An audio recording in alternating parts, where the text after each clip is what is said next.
Okay, testing. Can someone let me know if you can hear me okay and what I should turn up or turn down?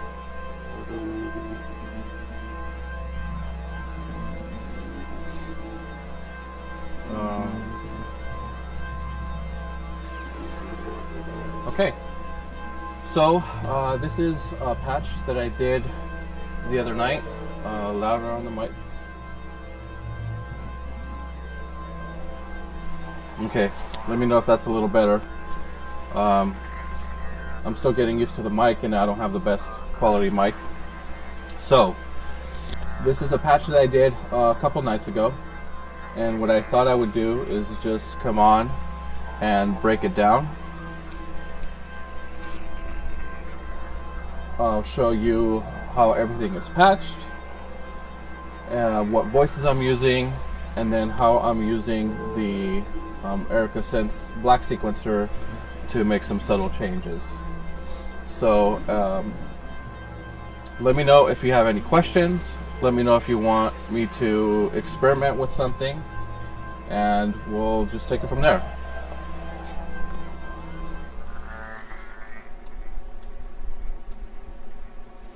Okay, so if you could see down in this little corner,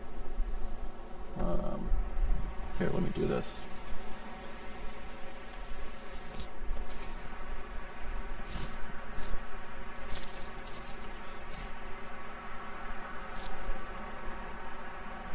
Can I get there?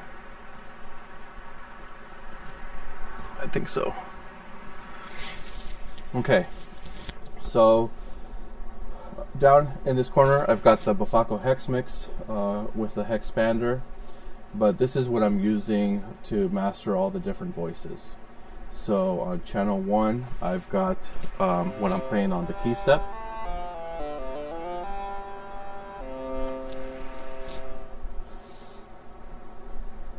Then on channel 2, this is going to the AI Synthesis VCO, which goes into a WASP filter, and it's being controlled by the Batumi. So I've got a couple connections from the Batumi triggering the VCA of that combo. I've got to switch back to a window so I can see.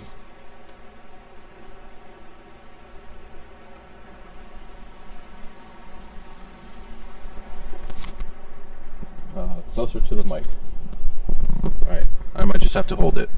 So, this is my third channel on the Hex Mix, and all this one is a drone coming from the ONA VCO, which I really like because it's got an octave switcher.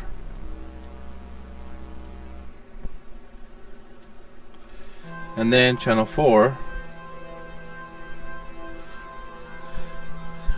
Channel 4 is going to the Twin Waves dual oscillator, which I have tuned. Let's turn that one down a little bit. I've got it tuned to thirds, and it's going through the Bufaco Morphader. So here we have one side of it.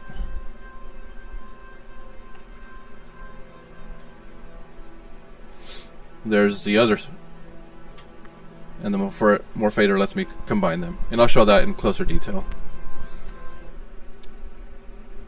But that's pretty much it. So this lets me blend all those together and bring them out when needed.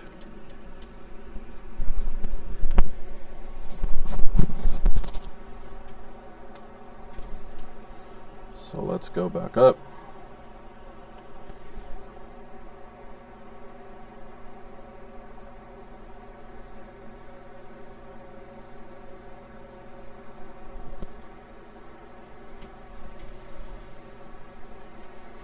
Okay, so the key step,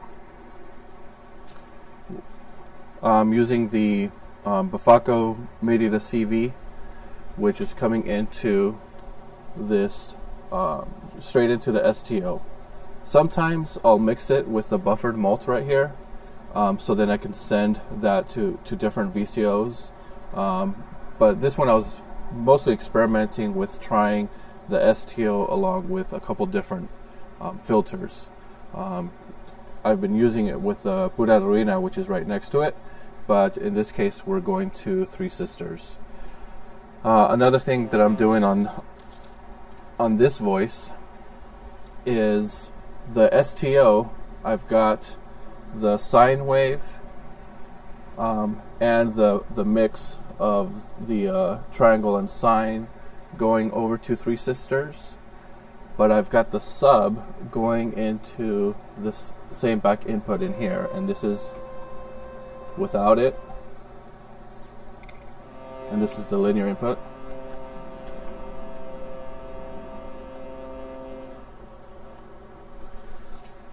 Now, what's tricky with this one is this potentiometer normally,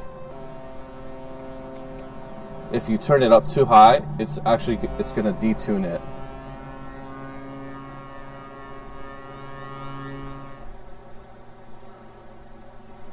So that's something that you gotta watch out for. If you prefer the tone that you're getting out of this, then you need to tune it with that knob up there. But once it comes down to around 11 o'clock position and before, then it's still in tune with that. You can also control the shape.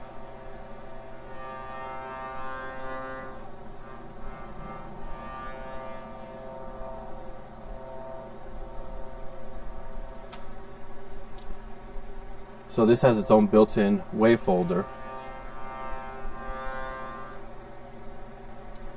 which I sometimes will disable this because I'm using the noise engineering Buddha, and the way I do that is with these little handy keychain / normalizer, and when you put that in, then it breaks that connection. And then I'm not using the built-in wave folding function, I'll use something different.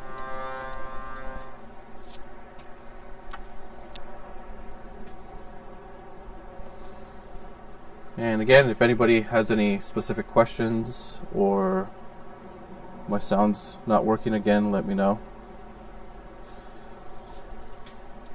So here to the Three Sisters, I just go out to the Javelin, which is ADSR envelope with built-in VCA, and then I come out to the channel 1 on the hex mix. You'll notice though that I have some effects. Let me turn that off. So that's what that sounds like.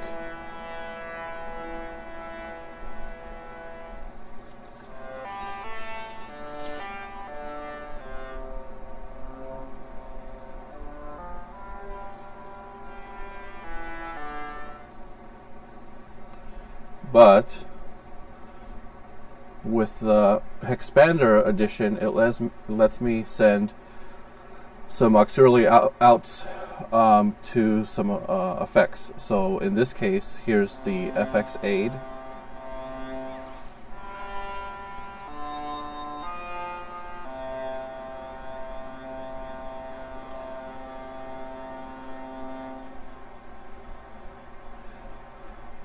And the FX8, I also have some LFOs going in to inputs 1 and 2, which mess with the delay and how much chorus is coming in.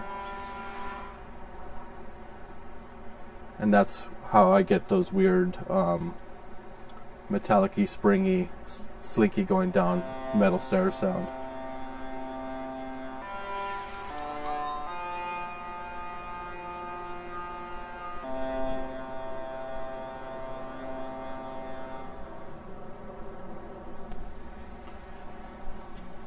Okay, my second voice.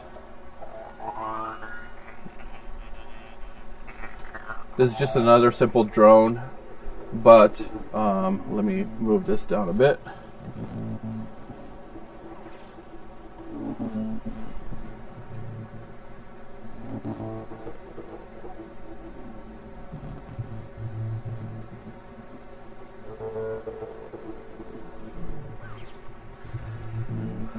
So the AI Synth VCO, I have this going into the WASP filter, then going into this dual VCA, and you'll notice here the Batumi LFO, I've actually got a bit of a mess going on here, but let me. So here I have just the sine wave LFO going into the first VCA, and from the WASP I have both outputs. I have the bandpass going to the top, and then I have the low pass high pass out going to the second part of the VCA, and then I mix those two together. The sine wave LFO goes to the top, and then here I have the sawtooth LFO going into the bottom. But one thing I like doing a lot is you can add the same LFOs back into the other ones. So here I take a square into the first one, and then a square into the second one, and that lets me have that kind of a syncopated galloping feel. So the WASP, what am I modulating the CV? So I have the a little lower. I can't bring the camera. Actually, let me do this one. I have the sloth LFO 1U modules, and I'm sending that into the frequency input, CV input on the WASP.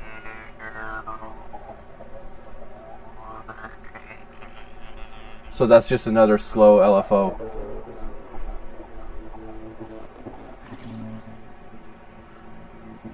And again, this is going through the FX aid, as well as the overseer and muscle for compression. This is without. This is what it sounds like without any of those. And then here it is mixed back in.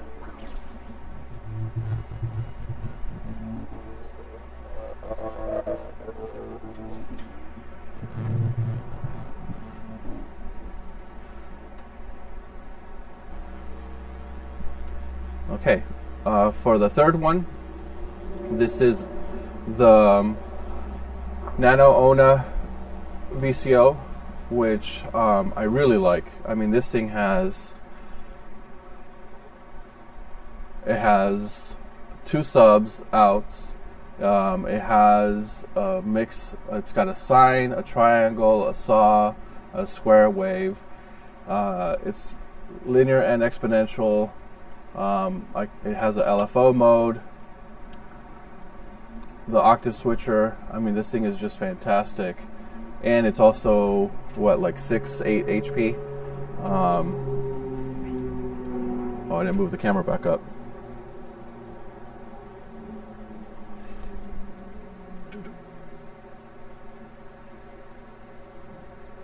There we go.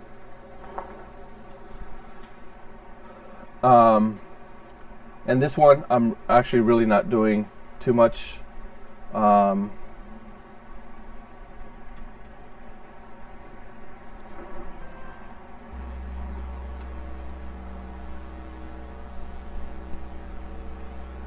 I just had the little droney sound. That's it. And then the last one is the Clavis Twin Waves Dual VCO.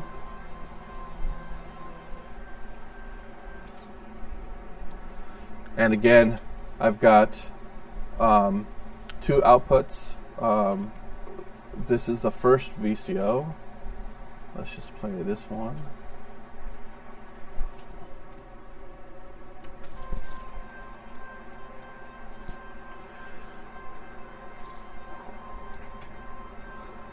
So the first one is tuned to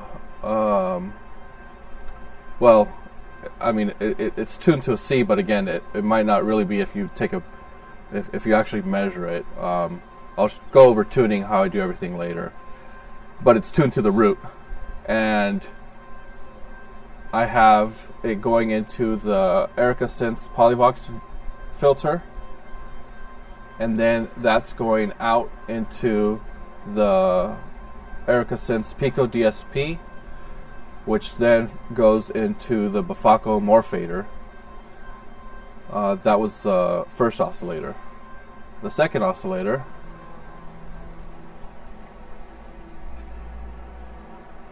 is tuned to a third above the root. And you'll notice how easy that was to switch, because that's what the Morphator does. It allows me to bring in two either pitch CVs, or you can have audio C, or I mean it's all CV, but you guys know what I'm talking about. So and then it takes one output from there, and the slider here lets you go from either the A side or the B side, or you can put it in the middle for both.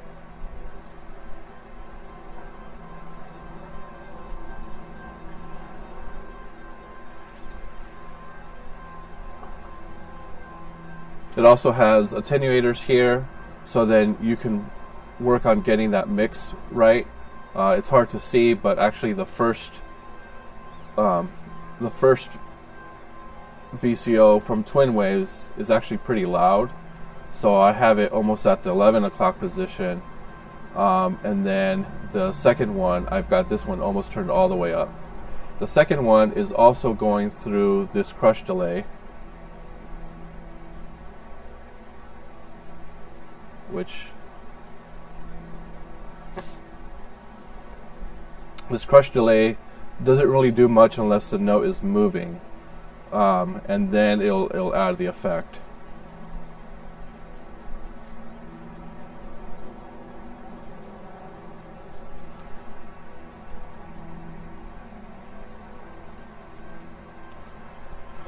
And that's pretty much it. That's the whole setup. So with all of them on, it sounds like.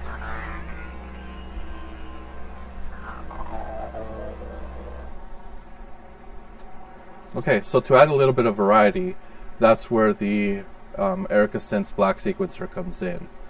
Let me see if I can get I don't know if I can get a better shot of that. I'm a little cramped. But the Erica Synths, what I do is I set the patterns to different notes. Here we go. So, and then each one is going out to one of my voices. So I've got it pitch going to the AI synthesis VCO. I've got pitch going to the Nano Ona, and then I'm using two pitch outputs, and both of those are going into the Clavis Twin Waves. So that way I can control the note going into both of those. And for the STO, I'm just using the key step.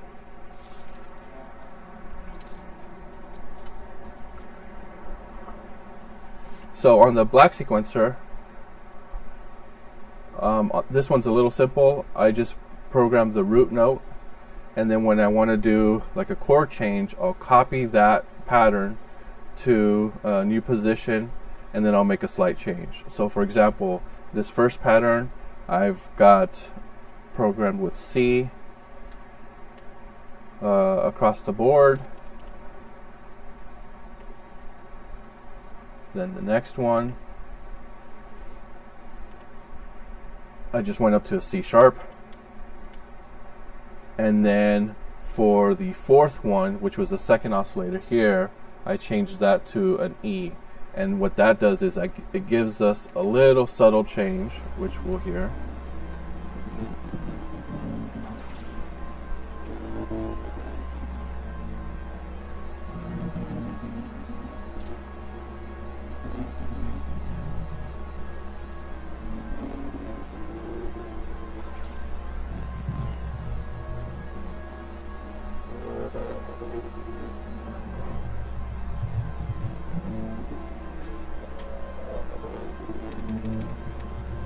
And then really that's all I did.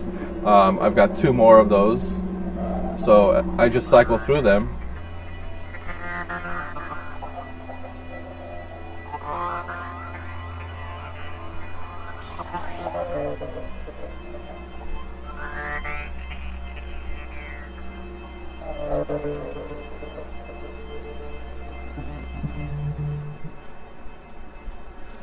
And the reason that I use I actually program my notes in, because the black sequencer does have a transposition mode where I can go into transpose mode, and I can press a button and it'll make the change for me.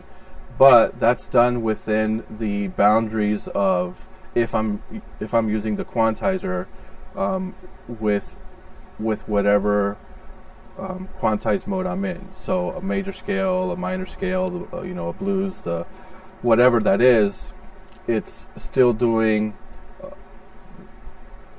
the traditional 1 through 6 chords for that scale. But with this particular piece, I couldn't do that because I was only going up half a step between 2 of the patterns, and then on some of them, if you want to do like a diminished 7th, or if you want to actually modulate to a different key, it doesn't really let you do that. So this way I can say, no, these are the exact notes that I want to use, and I think that's it. The last thing I wanted to cover was tuning. I see a lot of questions about this, and one little trick that I do is on the black sequencer, and I also did this on my other sequencer. I had the 1010 toolbox, but I assign one of the, on here it's a pattern, on the toolbox it was just one of the saved songs, but I assign one to be the exact same note.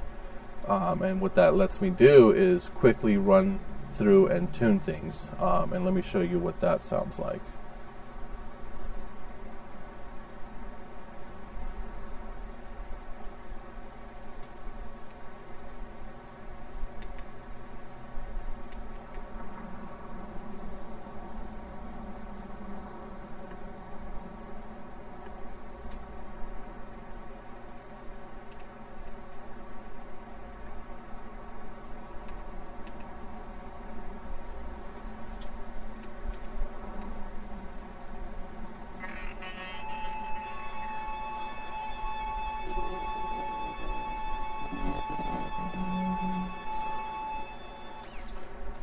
So what I'll do is I'll just tune 1, and right now you can tell that it's tuned.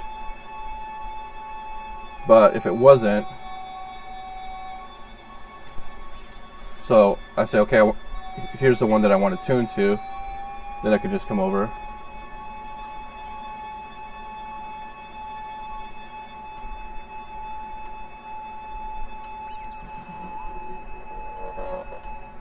And of course, one other note on tuning. You'll want to make sure that you're using the sine output for all of your oscillators, because it's a lot easier to hear. I also have here the IntelliGel Zeroscope, which lets me tune it. But when you put in a sawtooth wave, or like the sub, it has a little hard time showing what the note is. If you switch to the sine wave output, it'll show a lot better.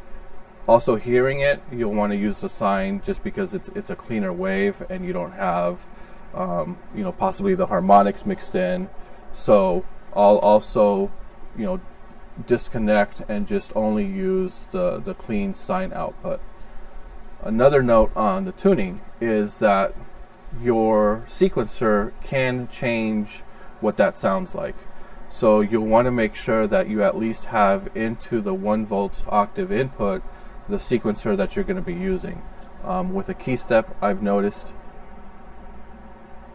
that if I tune this STO straight into the Zeroscope, but then plug in my input, it will be different. So I will tune it with the key step plugged in, playing the note that I want, and then I'll just cycle through each oscillator like that. Robbie, I'm not sure what you mean.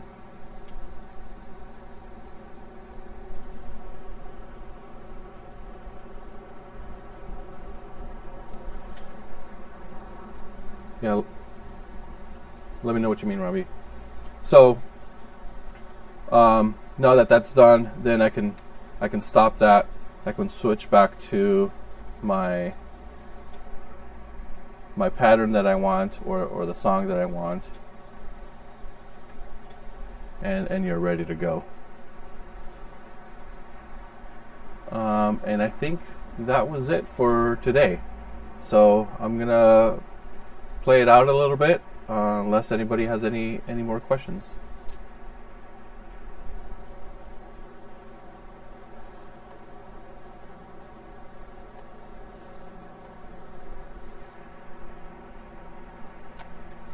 Oh yeah, Robbie, I was having a problem with it not reading my SD card.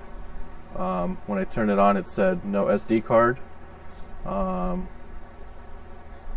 Took out the card. Well, I turned it off, took out the card, reinserted it, thinking maybe it was loose, but it said no SD card. So took out the card, just cleaned the contacts, make sure, I mean, nothing looked weird on my end, but no matter what I did, I couldn't get it to read the SD card.